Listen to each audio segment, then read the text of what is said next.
What's up, y'all? Today we're gonna make some pecan pie moonshine. Check it out. Put 2 cups of pecans in a pot. Turn it on low heat.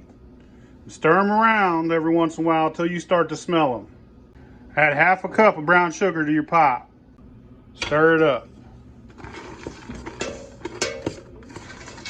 Now add a whole cup of dark corn syrup. 1½ tablespoons of vanilla.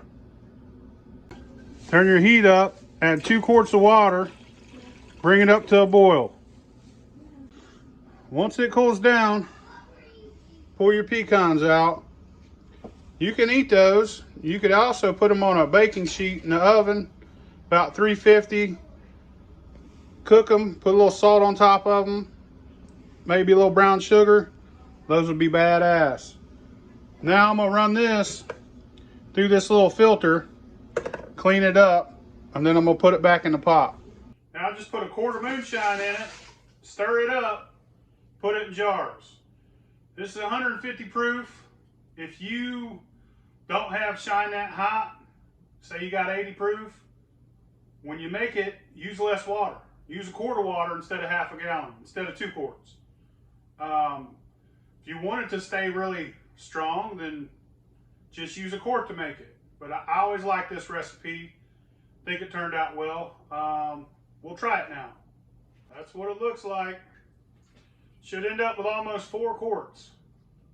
I spilled a little bit, so I got just 3 and a little bit, you know what I mean?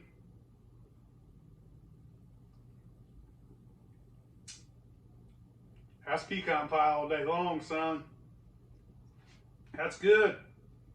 Basically, you just take everything you use to make a pecan pie, put it in a pot with half a gallon of water.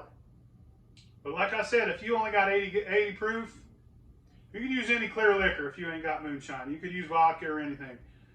If you only got 80 proof, I'd only use a quart of water when you cook it. You know what I'm saying? But that's it. Fuck your mama, bitch.